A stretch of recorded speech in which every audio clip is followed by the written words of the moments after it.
What do you see from the Leafs under Keefe that's different than Babs? Well, first, it's 2 games, so that it's hard to do a whole bunch different. I would say for sure in their D zone coverage, difference in where their wings stand.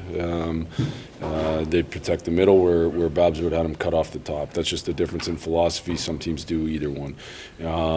Number two.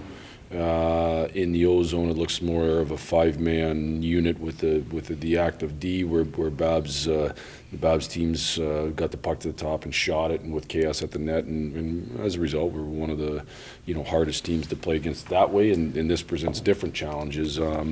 Other than that, I haven't seen a whole bunch of differences. Obviously, Barry's on the one power play unit now. Marner's not in the lineup, so that'll be a decision at that time. So, but this will be different. They've had a few practices now, so we'll see. For you guys, your power play looked a little different. Obviously, it was Zadina on the top. What do you hope he brings to that group? I'd start by saying I don't know that we have a top unit. We have 2 units, and I don't mean that disparaging the one unit. I mean that I think there's really good players on both units. Phil Hronik's been one of our better offensive defensemen. Obviously, Valtteri Filppula has been excellent in the bumper. Athanasiou, part of the reason I put him back on that group is because it makes 2 dangerous units. Philip Zadina is a shooter similar to Anthony Mantha. So can he fill a similar type role? I'm not saying he's going to do what Anthony's done, but can he fill a similar type role? So we've just tried to put guys in spots hopefully for them to be successful. We need both units to be clicking at a high rate. If Zadina turns 20 today, is that kind of just a reminder of how much more growth he has to fulfill in the years to come? Turns 20 today? Yeah. Well, we're going to get a cake. Well,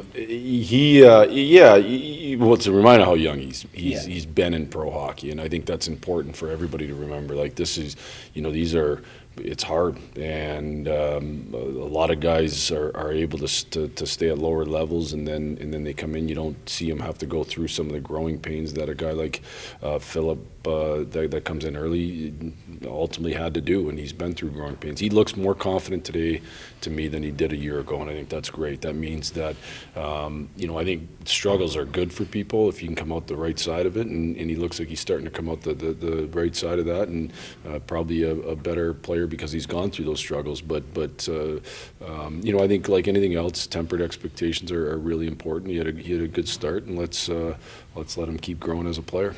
More confident and just calmer with the puck, just has a better idea of time and space. Yeah, those areas.